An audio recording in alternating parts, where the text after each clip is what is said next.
Because there's one thing that I did. I almost failed it because of this one thing. And it is the easiest thing not to do. And I want to share it with you. It's the simplest thing ever. And I'm going to tell you exactly what not to do when you go to the Pare Test. Pare Test. You're probably wondering, why don't you just talk about the Pare Test? Just tell me the tip right away so I don't have to listen to you for the next 10, 15 minutes. I have to tell you the story. If I tell you what the tip is right away, you're just going to shut off and go, oh yeah, that's easy. No, you have to hear the story. The story is important. So you're an RCMP applicant. You got to do a bunch of things, right? When I was an RCMP applicant, I had to go to the college and I had to prove that I could type 18 words per minute. Yeah, that's what I did. And got a certificate and all for my application. And so I started getting my application package together. One of those things that I needed to do was take the Pare Test, the obstacle course in Nanaimo. I was deathly afraid of the Pare Test. Deathly afraid of it.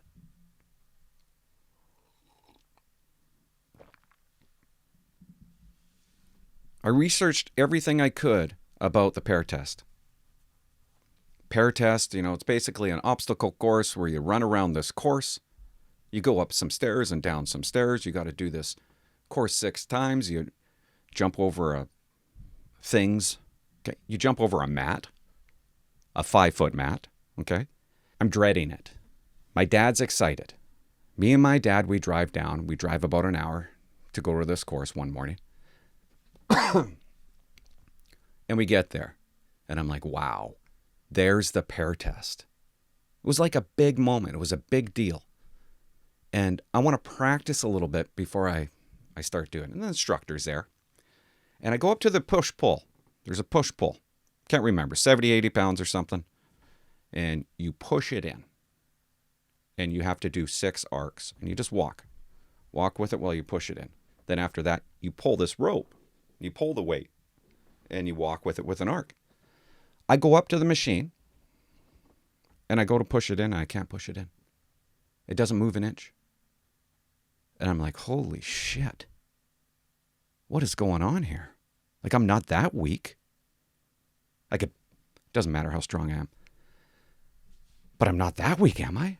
And as I'm trying to push it in, my dad tells me this later. The instructor says to him, he can take it next month. If he fails it today, he can take it next month, and he can take it again. It was kind of a somber moment for my dad. Like, there's no way in hell I'm going to pass it, okay? So I start the Pare Test. I do the 6 obstacle things. I look at this push-pull, and I go at it with an extreme amount of force, everything in me. And I hit that push, and I'm pushing it in. It's all the way in, and I start doing my arcs. And my feet are going like this, okay? They're slipping. It was like I'm doing the moonwalk while I'm doing it, but I'm determined. And then I pull the rope, the weight, and I do the 6 arcs. Do a frontwards moonwalk. No shit. And I pass it. I get under 4:45. It was one of the happiest moments of the application process that I ever went through. And I wondered, why did I have so much difficulty? This is why. Don't do this. No, do this, but don't do this.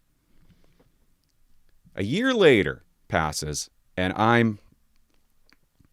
I fly into Regina. I'm going to Depot, and it's on a Saturday, and I do a little tour of Depot.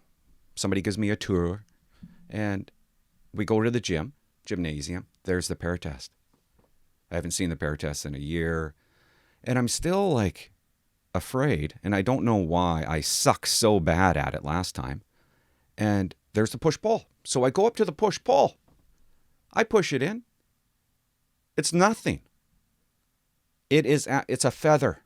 It is so light to me.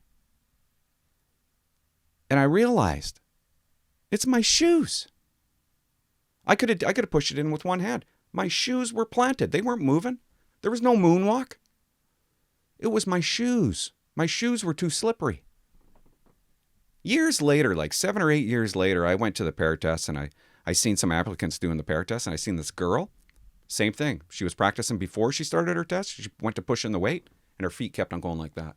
I knew she was going to fail. Number 1 tip. Shoes. What kind of shoes?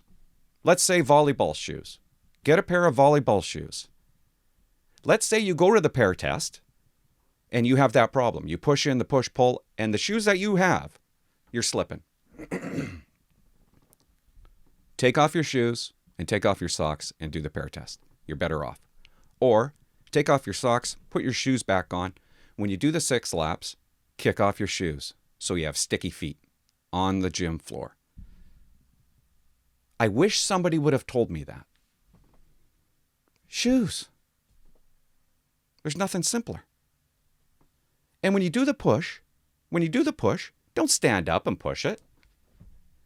Lean. Lean as much as you can.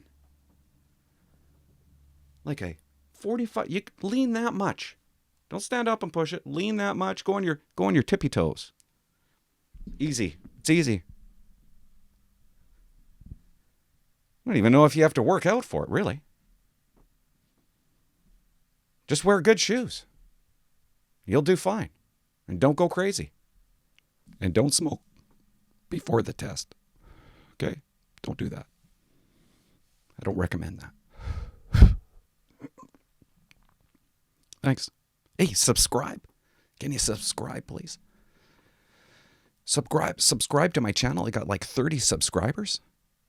It's been 30 for the past week. Just subscribe. I want to talk about the pre-employment polygraph test one of these days. I was in recruiting for 4 months. I know what I'm talking about. Subscribe. You're going to want to hear it. And don't smoke. I don't even smoke. I don't even know why I'm doing that. I guess I'm trying to be funny.